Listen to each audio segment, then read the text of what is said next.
Peasy lemon squeezy. Welcome to the Mental Health Boot Camp Podcast. Woo-hoo! The best podcast no one's heard of yet. We are 3 Canadians and 1 American, all psychotherapists serving you cutting-edge mental health knowledge. I am Dr. Ryan Howes, a psychologist from Pasadena, California. I am Dr. Brooke Lewis, a registered clinical counselor from Vancouver, Canada. I'm Chris Boyd, a therapist from Vancouver, Canada as well. I'm Joanna Boyd, also a registered clinical counselor from Vancouver, and also Chris's sister, younger sister. Yes, we are all here. Welcome back, you guys. We were just talking about how we have a wonderful listener base, and everyone seems to be having fun. We're getting some messages coming in from people and kind of enjoying it. But we've heard, more people need to hear this stuff. We need to spread this message around. So we're not the best when it comes to advertising or self-promotion, believe it or not. So we'd like to appeal to you. If you have an idea for how we can get the word out about the podcast, please drop us a line, let us know. If you want to spread the news yourself, please go ahead. But we would love to share this knowledge. It's like free therapy knowledge, free, at least educational knowledge for people. We'd love to share it, spread it around. So there's the pitch right there. Okay. I got to tell you guys something. Tell us. Let us know. I'm pretty jet lagged. What? Oh. Jet lagged. I was in Italy this morning. Oh, I know what this is. I don't. You don't? No. Well, I was giving a conference. I was a speaker at a conference in Italy, Oh. but actually I wasn't in Italy. I was sitting exactly here in this very chair several hours ago, speaking to a lovely Italian audience over Zoom, just like we're doing right now. That's awesome. That's great. Yeah, it was cool. It was kind of fun to do it. It again gives me empathy for the teachers out there who need to teach into the void of Zoom land, staring into their computer with this one. I was really just looking at my own PowerPoint. I saw no faces, so I was just talking 90 minutes straight about how to engage men in therapy, how to get men fired up and interested in therapy. So yeah, it was a fun topic. How is that kind of talking to no one? Really, like you can't actually engage with people in person, or is that tough? Is that you're not really going off any cues or any engagement? It is so hard, Joe. I gotta say, it is, for me, it's really difficult because I've taught classes before in the past, and so much of my style of teaching is pretty interactive and, checking in with the students and like, hey, you guys got that point? Any questions? All right, let's move on. That sort of thing. Really kind of bouncing off of the classes, seeing when their eyes glaze over and I need to spice it up a little bit or tell a joke. But with this, I couldn't see anybody. And it was just 90 minutes of me talking, reading from my notes, but trying to speak more extemporaneously as well about the topics and tell some stories and all of that stuff. So it was okay, but I mean, it's the weirdest thing. When I'm sitting in this room, I'm hearing my voice bounce off the walls. I'm not getting any feedback from anybody. It's a very weird thing. I'm curious, Ryan. That your Wi-Fi was hooked up? My Wi-Fi was hooked up. Yeah, I knew there were people there at the beginning. And I could see there were 100 people in the class. I guess one thing that's kind of nice is definitely didn't get nervous because I couldn't see anybody. That's good. Kind of an interesting twist on this. I didn't get stage fright, but boy, oh boy, it's a challenge. So yeah, I know there are a lot of, elementary school, middle school, high school, college professors out there talking about, talking in the same way. I know with my kids, the the teachers had encouraged them to keep their cameras on, and they do that in a lot of other classes too. But with this, the cameras were not on, and wow, it's hard. It was tough. I'm curious. I know I've heard you present before, Ryan. You're an excellent speaker. And I know sometimes you like to tell a joke at first. And once you get a bit of laughter there, it kind of calms your nerves a bit. So we're able to pull that off. Yeah, I did kind of do that. My opening story was about, because I was talking about men in therapy, and I was talking about how my first experience with kind of a male only process group, people talking, men really sharing about their lives, was when I was 16 years old, and I was at a church camp, like a religious camp, and the guys in my cabin, some guy stole a bunch of cigars from his dad, and we snuck out of the cabin and went into the woods and smoked cigars, and really had the most profound talk. That really, guys were talking about things that really mattered in their lives and things that were really important to them. We were talking about dads, we were talking about relationships, talking about feeling scared about the future, all that stuff. And it was really a profound moment. And we called that time the Fellowship of the Holy Smoke, and continued it through the rest of high school. It was kind of fun. Good. That's good. Yeah. And I'm sure all of the Italians were laughing, but I did not see it or hear it. So I don't know. No, one of the funny things also was that there was question and answer at the end, and people were submitting questions in Italian to the moderator, who would read off the question in Italian and then translate it into English. And then I would give my response, and then it was all being translated. I couldn't hear the translation, but it was all being translated by someone else to the audience. Okay. There's this whole back and forth with the language barrier there. Wow. Yeah, it was interesting. Wow. Very cool. Yes. I've never been to Italy. This was the closest I've ever been. So I'm grateful for the opportunity. Yep. It's a fantastic place. I remember I was at a grade 12 retreat in high school, and a friend also snuck out some cigars.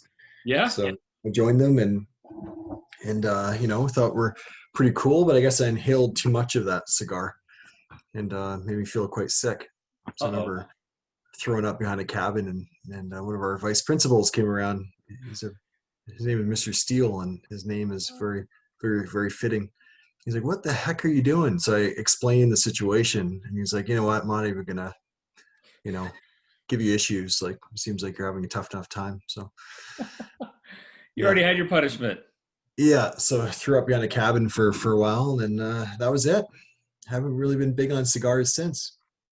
Yeah, that's not a habit that stuck with me, but it was fun at the time. Little mischief. That's good. So everyone, send your teenage cigar stories to info@mentalhealthbootcamp.com. We'll read them aloud on the air here. You got one too, Joe? No, I don't. Okay. Well, everyone else doing okay? The winter weather, are you guys down into the single digits yet up there? Oh, yeah. Yeah? Yeah. Yeah. Oh yeah. I don't know why I say it like that often, but I do. It can be a little bit chilly. Lots of frost in the morning. So it's lows of 1 right now, which is, what would that be, 34? Yeah, I'd probably be 34. It seems about right. So, okay, it's chilly. Freezing, so 34? Yeah. Oh, yeah. Wow. Does that sound like Eddie Falco's character from Fargo? Yeah. Yes, I think you're right. But yeah, we got some frost on the ground, which is nice. No snow yet in Vancouver. It's probably one of the warmer areas of Canada, so we don't get as much snow as the rest of the country. Yeah. Yeah. Except Whistler gets a lot of snow, which blows me away, right? Yeah, the mountains do well, but like Vancouver, Metro Vancouver or Vancouver proper, Lower Mainland area doesn't really get very much snow. Okay. Which is why people make fun of us when it snows, like everyone stays home, nobody drives, we Right. freak out after like 1 inch. But that's because we never really get snow. So it'll be sad this year that there won't actually be a snow day. Oh, that's right. because everything can be virtual. Yes. Oh, that's a good point. It's kind of sad. Yeah, that is sad. It's like the greatest joy of like, hey, there's a snowfall warning, and then you like cancel your day and stay home. Oh, snow days are the best. We don't Yeah. have them here in Southern California, but I did up in Oregon, and they were the best. as a Yes. kid. Oh, so good. Well, okay, guys, we should probably get to our topic. We should. Sure, there's some things to dive into here with our cutting edge mental health knowledge. Chris, are you up tonight? Yep, it's to me. All right, man. So, going to send it your way. Throw it down to me. Right. Oh, 1 second here. What did I do with the text? This is the ambush, everybody. Chris knows what the topic is. The rest of us don't. And here it comes across the border. Boom! Right here. Is that Morse code, Brooke? I guess so. I didn't even realize. This is the Morse code again. Okay. Oh, this is a good one. It's a good one to warm up the holidays here. Ready? Ready. Anger. What is it? When is it problematic? What can I do to assist with it, to help it, right? Anger, everybody. Put on your angry Chris, face. it's very fitting that you brought this up because you really have an anger problem. You should share that with the listeners. Oh man, he's the angriest person ever. I lose my mind all the time. It's like This is our it's like the intervention. Hulk. Yeah. So it's actually quite the opposite. Chris is cool as a cucumber. He gets angry when there's false snowfall warnings, and that's about it. That's true. Yeah. Yeah, you get really, really angry at the weatherman when they call for snow and there's no snow. Yeah. Oh, Yeah. It's a true story. Yeah. that's the only thing that angers you? I've been angry a few times, but I'm sure we all have. But for the most part, I try to be pretty calm, collected. You're a big sports fan. Do you get riled up at games? You know, do you yell at the refs and all that stuff? Yeah, I kind of do actually. I don't yell at the refs, but there might be some frustration there. I don't know if it's anger though, but Okay. Yeah. All right. So what do you guys think is, because all emotions have purpose, what would you think is the purpose of anger? I have an idea. I do too. Sure. Yep. Joe. Why don't we start You with guys go first. Ryan and Chris, and then Joanna, you can add anything. I would be after. happy to share some. Definitely. I believe that anger is our response to a violated boundary. And I believe the energy of anger is best used to reset that boundary, to find some way to reset that boundary. So it's a little jargony, so I'll break it down. Sometimes that boundary could be an actual physical boundary. You know, someone comes up and punches me, right? I might feel hurt at first, and then I might feel angry. Hey, you jerk, why'd you do that? And then I need to reset that boundary somehow. You know, it may not turn to violence, but just at least getting some space from the person, like resetting my physical boundary.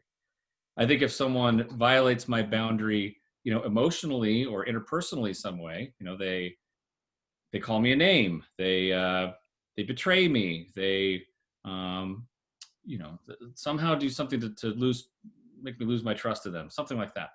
Then that boundary is violated, and I might feel anger as a result of that. And then I think it's best used again to reset that boundary if possible. So that's my thought on it. Okay. So mine's similar, but the way I've phrased it before is anger is when you perceive or sense unfairness or injustice. Or injustice. So along the same lines, right? Yeah. You were going to say injustice too?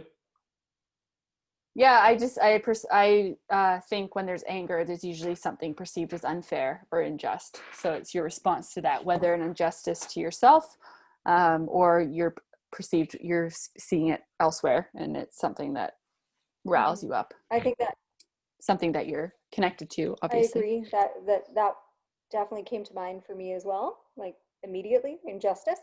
I do think also anger serves as a purpose for motivation to change or take action. I think it's through anger that we then act. So Yes. yeah, it puts a fire in our bellies, right? Yeah, I like to talk with some clients sometimes who, they'll say, oh, I have an anger problem and I need to get rid of my anger. I wish it would go away. And I like to talk about the positive sides of anger. Like essentially all of the major movements in history have at some point been about anger. If you think about, Gandhi was angry at the British and wanted to do something about it, non-violently, but there was some anger kind of motivating that. Martin Luther King was about anger. I mean, a lot of the people who were making some big changes were doing so out of anger, but trying to do it in a constructive, non-violent way. That's such a good point, isn't it? That a lot of anger often has a negative connotation to it. Yes. But a tremendous amount of good has come from anger.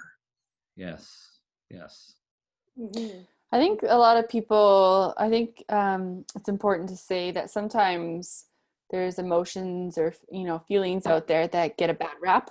Like it's not good to be angry, or anger is a bad emotion. But I don't know if, you'd agree with that. But it's not that you hear that, but there's no such thing as a bad feeling, right? So anger, we're all valid in feeling angry at some point, but it's how we respond to that anger, how we show that anger or express that anger, that usually is the problematic thing. Like whether people yell or swear or throw things, or if it's hurting relationships or other people.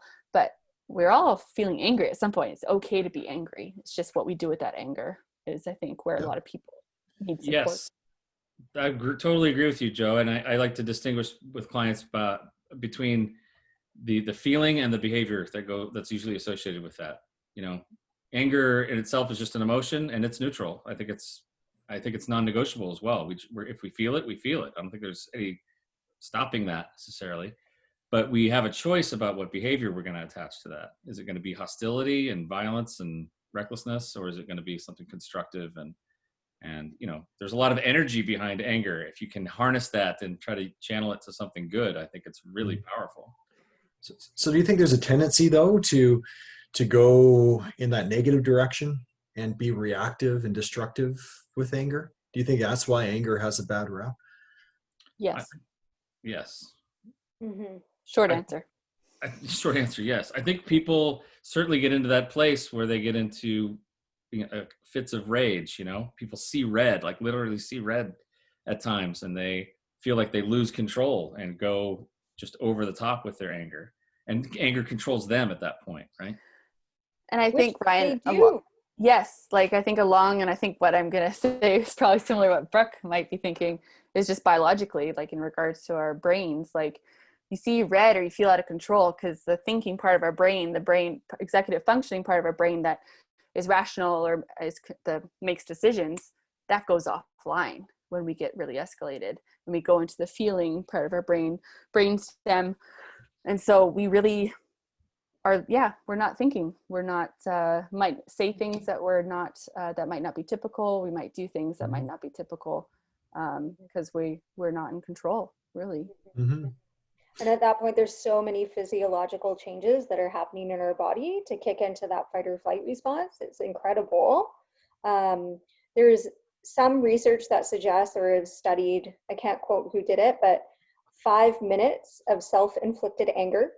And then they were looking at anger and the immune system response.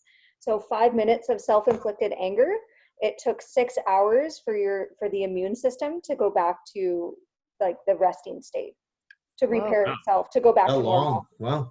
6 hours, 5 minutes self-inflicted for your immune system. Okay. So you can only imagine for cortisol, adrenaline, all of these other things in your body, you go through this crazy spike, and then you actually, what goes up goes down. We've talked about that actually many times in this podcast in various ways, whether it's through addictive substances or emotions, but you're angry, it uses so many of your bodily resources, and then you crash and you go into a depressive burnout stage as things get replenished. is remarkable what it does on the body. What do you mean by self-inflicted anger, Brooke? Yeah, or self-generated anger, I should have said. It's not self-inflicted. Can you give an example about that? Just making yourself angry and So it's whatever. just So you thinking just have about something that would have made you exceptionally angry. Okay. So it's like you're literally asking people, I want you to sit and think about something that makes you really angry. And then they did testing. Okay. Sounds good. Okay. Yeah. I'm glad you jumped on that, Joe, because I wanted to talk maybe about the distinction between being angry at something outside of you versus being angry at yourself, right? Woo. Because that sets a whole other set of issues there, right? Like if you're angry at the government or a person or a family member or whatever, that's one thing. You're directing at this other person, and hopefully you can find a constructive use of that and try to do something helpful there.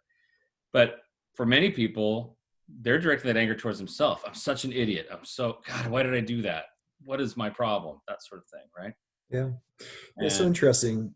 Or sorry, go ahead, Ron. I was just going to say, I mean, that can create a whole host of other problems, including, I mean, there's an old adage that depression is anger turned inward. Not all the time, of course, but that's something people would say that's that if you're angry at yourself a lot, if you turn that into yourself, it's not being expressed outward, but it's being turned inward, then it can kind of burn a hole in you and lead to depression. For sure. Yeah, Joanna was talking a bit about the biologically what's going on within our brains, and the energy flows away from that prefrontal cortex area. So that part of the brain helps us with emotional regulation, body regulation, fear extinction, intuition, empathy, morality, logic, rationality, right? A heavy list of benefits. I didn't, no. He just remembers this stuff. It's amazing. You're like an encyclopedia. Yeah. But the main thing is the compassion, the empathy can go offline, right? So to ourselves as well as other people around us. Like, it's amazing in that moment. You're so reactive, but it's like there's like a dehumanizing quality to that. Yeah. Well, you're dropping into a primal response, right? Yeah, that fight or flight, I guess, exactly. Right? And when you're in a primal response, you're not really capable of those other things, empathy and compassion and perspective. It's just not going to happen, right? But we know for anger to manage it, one of the main things is being able to step away and physiologically calm down, so that you can revisit what the problem is. That's right. So trying to get that prefrontal area or the back online, neocortex back online, right? And that's where people often feel remorse, and they start to see how their actions are impacting people, because there is often a drastic impact in regard to aspects of your life. And I think that kind of plays into when it becomes problematic, kind of back to our conversation on addiction. Addiction, yes. Brooke, can you share a little more about that remorse or that shame or that the down anxiety? Oh man. You're in and out, but we're good. I'm okay. The down part of like after someone's angry, sometimes it could be a shame spiral or just feeling really no. I heard sometimes going into shame. So it's just you're speaking very softly, but your face froze on this very like gentle look, gentle and compassionate, like very soft, and your eyes were really big and your hand was by your mouth. It was like a Sears portrait. Perfect. Good. Check our Facebook for a picture, everybody. All right. Yeah, along with the tone, it was just. So Joe, what we heard was anger, shame, and purple monkey dishwasher. That's what we heard. Yeah, no, that's exactly what I said. The rebound isn't so much for what I was referencing was more the physiological rebound, not the emotional rebound. So physiologically, after a bout of anger, you're going to crash, and then you're going to feel low energy, lethargic. So more likely, like your immune system's been used up, so you're more likely to get like a cold or catch something as well during that time. Yeah, not so much the shame spiral. which Ryan is kind of Gotcha. more talking about now, and Chris, like once that comes back online and you can reflect, yeah, you start to feel that remorse or guilt or shame, and then you might turn that anger inward, which So, is unfortunate. so some people out there, I'm not sure if you three are included, believe anger is a secondary emotion. Oh, to hurt? Yeah, that there's something else under the surface and it's manifesting itself or showing up as anger. Do you think there's some truth to that, or? An example I like to use is when I'm driving my car down the street and there's like a bicyclist or maybe a group of bicyclists that are riding the road on the same side, and one of them maybe swerves out, right? I think my first initial response is fear. Oh my gosh, I'm going to hit this guy. Oh no, or he's going to hit me. Oh, what's happened? And this happens on the road as well. You know, people swerve into your lane, something like that, with other cars. I think there's initially fear, and then it turns to anger. Hey, you jerk! What are you doing? What's this idiot doing on the bike or in the car, or something like that, right?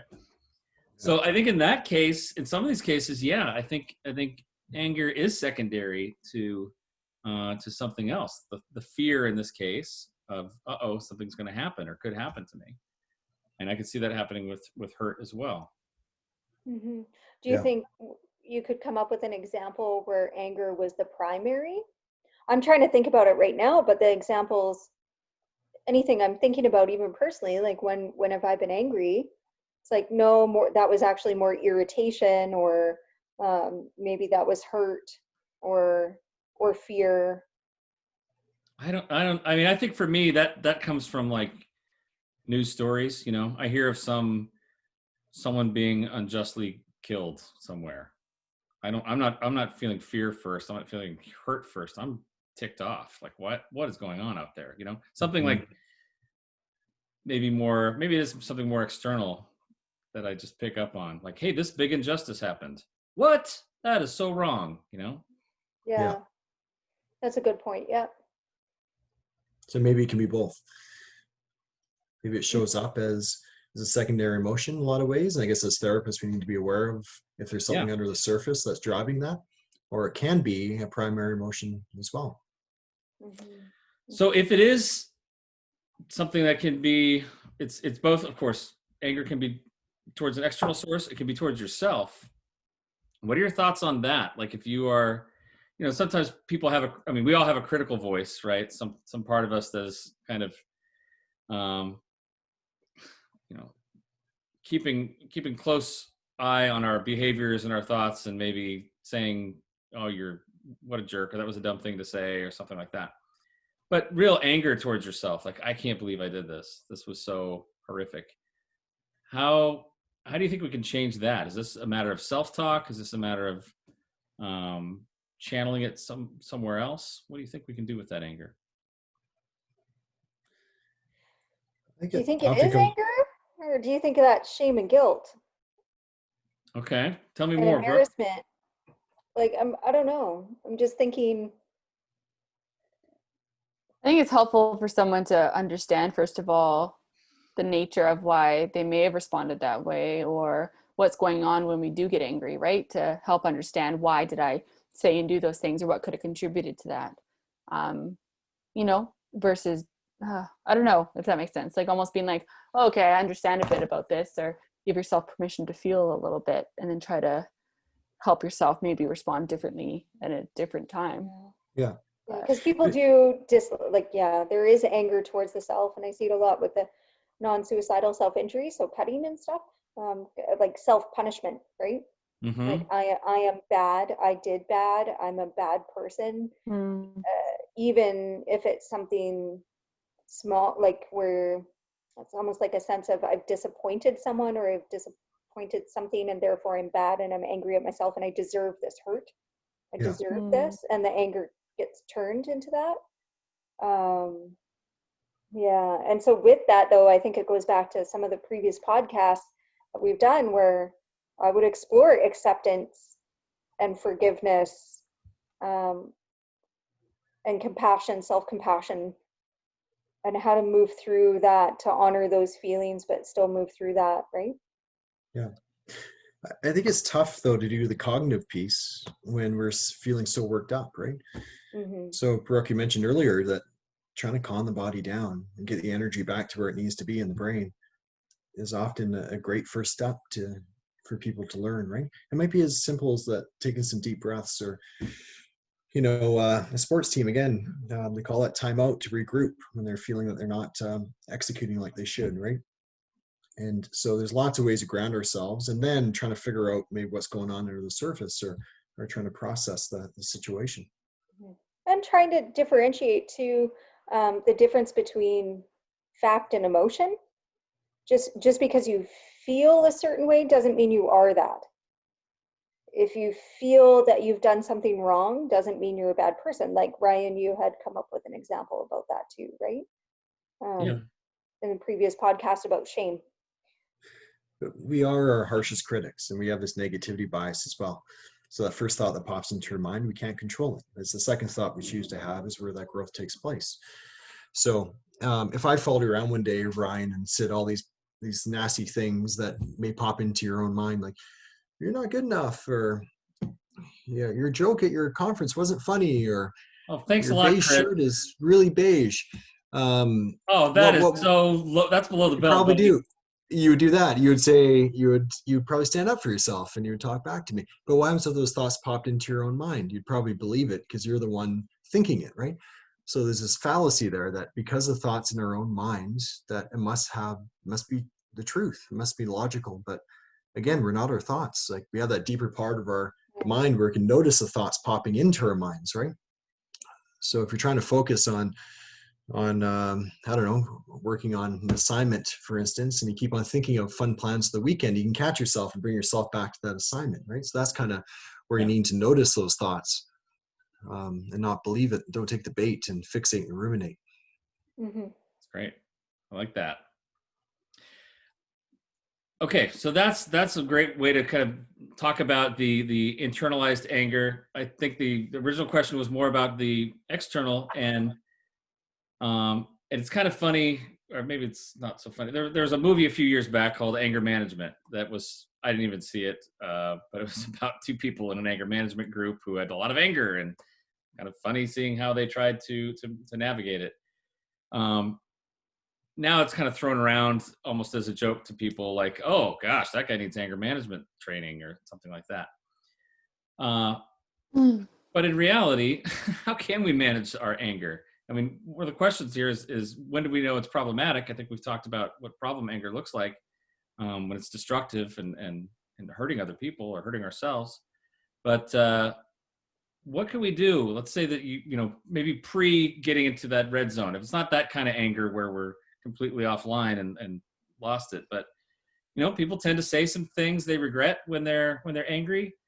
Maybe they step over the line a little bit here and there. Maybe not be full rage, but they can say things that they feel sorry for afterwards. So how can we identify that maybe and kind of head it off at the pass before we get too far down the road? Yeah, I like to go over with my clients. Obviously, there's a lot of exploration and awareness building in therapy. So exploring and becoming more aware of triggers, of where you're being set off, and exploring why those triggers exist, right? So kind of going back, like what is the common thread here, and where did this all come from, and what can we do about that if we have to do re-corrective work when you're younger. But so being aware of those triggers, but also being aware of early warning signs or early red flags that anger is creeping up.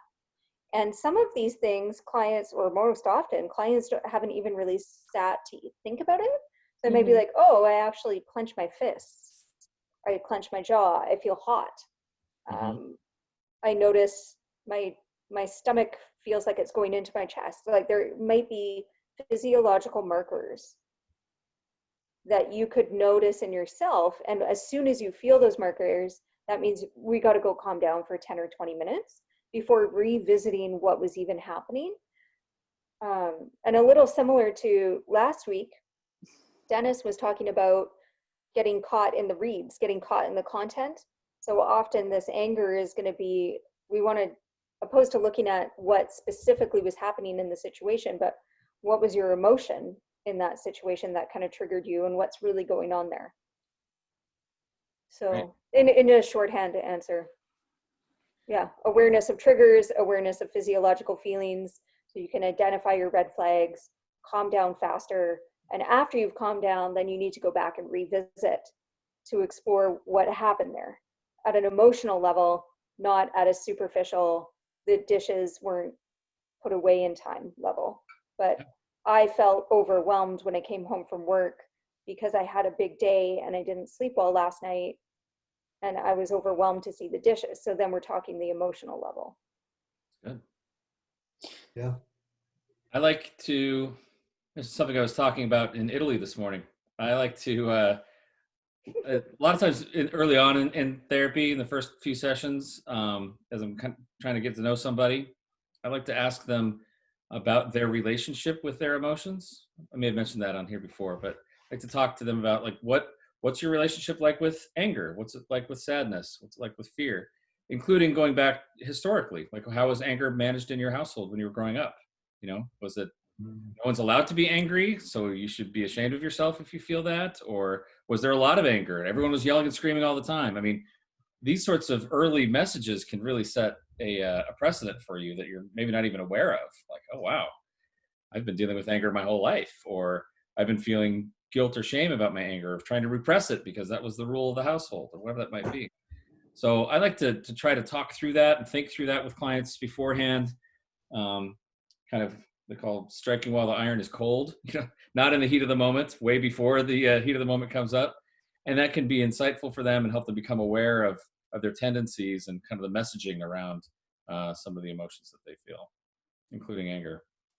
And that might help them to say, okay, yeah, I guess my tendency has always been to like punch first and ask questions later. Maybe I can that hasn't worked for me. Maybe I could try to find a different route here. Yeah. It reminds me of, we're all, I think, big Viktor Frankl fans. Very famous psychiatrist, and he lived through the Holocaust for 4 years and wrote an influential book, A Man's Search for Meaning. One of his most powerful quotes is, between a trigger and a reaction, there's a space, and that space is your freedom to choose your response, and your response lies your growth and freedom. For a lot of people who get have these angry reactions, there's a trigger then reaction within a millisecond, but there really is a space there. And I think, you know, back to mindfulness, I can create a bit of a bigger space, or choosing to, again, calm the body down, can even counting down for 5, allowing yourself to have just a few moments to reflect on the situation, can make a huge difference there. I really like what you said, Ryan, about the context, right? And also, I might want to throw it out there too, might be some unresolved grief stemming from your past. Sometimes that can show up in very chaotic ways later on in your life. So I'm just going to throw that out there. Worth a throw. So for those people who might be like, because I hear a lot of this of it was like 0 to 100, or I just snapped, or they just feel like it was such a quick thing to happen, they just got angry.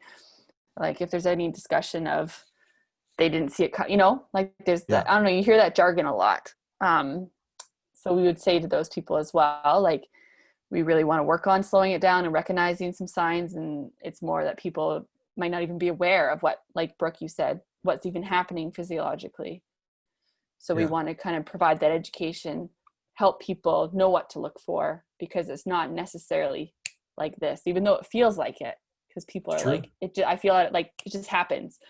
That's a good point. Yeah. It's actually a myth, an anger myth, that I just snapped, or I can't control my anger. There is things you can do to respond to it, right? Or the other one that often pops up is, I react this way because you said that, or because you did that. So externalizing, pointing the finger and blaming others for your anger. Those are very dangerous paths. It's going to keep you stuck as well, and probably alienate the people closest to you. Yes. So it's not easy. I'm not trying to minimize that, of course. My goodness, the body can be flooded with these stress hormones pretty darn quickly. But there were probably signs, as you guys were just saying, there were probably signs throughout the day that something was brewing, right? So sometimes we can talk about those as vulnerability factors. So if you were to reflect on your day, like, did you sleep well? Have you eaten? Were you drinking water? Did you get some exercise? Did you have sunlight that day? Were you connecting well with others? If you were to reflect on your day, chances are there were some vulnerability factors that led you to a point where you're almost at a boiling point. And then something small happens, like maybe you drop your driver's license into a lake and you can't get it back. That happened to me on the weekend. I didn't get angry about it, but I waved goodbye to my driver's license as it sunk into a river in a very slow, lovely pattern. Anyway, but in that moment, like if you had all these vulnerability factors, you might have like blown a fuse. Yeah. I come from a family of people who blow fuses, for sure. And so like when you think about it, you're like, oh, they're just having a moment. But if you break it down, you could probably see it coming. Yeah. And they're unaware of that. Yeah. You know, what's also interesting is some people say, I want to get angry because I don't want to be victimized. And so it's a defense mechanism. But what they don't realize is they're being victimized every single time because they're not able to control those reactions, right? So if you truly don't want to be victimized, you want to respond and not react in those moments. Because if you're just reacting and being angry based on what other people are doing, then you have zero control over your life, right? You know, your phone alarm not going off in the morning going to get you angry. Burning your toast, traffic, all these things are going to trigger this reaction, right? So I guess what we're really talking about is trying to find ways to get that control back a bit and respond and not react. Because those things build up too, though, right? If you're not paying attention to those things, they all of a sudden start piling. So you know what? That toast will set someone off. If they just, and it'll almost be this mind frame of, see, the world's against me, or things just feel like they're falling apart. So it's good to try to check in with your pile or see what's building up a little bit.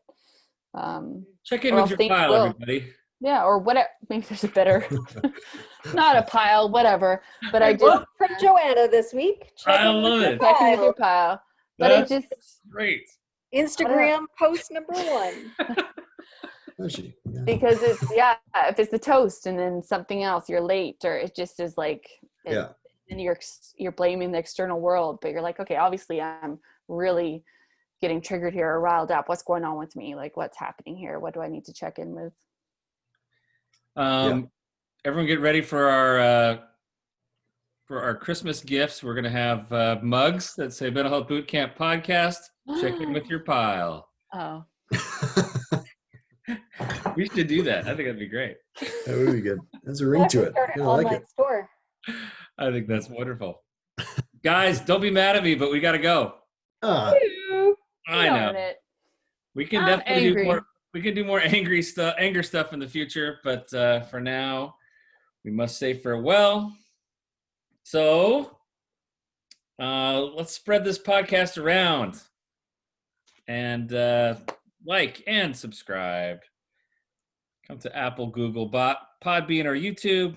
Send your questions or comments to info@mentalhealthbootcamp.com. Visit us on Facebook or Instagram, where we'll have some good pictures for you this week, I'm sure. And tell a friend or a dozen. And that's it for us, you guys. Have a good night. Bye-bye. Bye, everyone. Woo. See ya.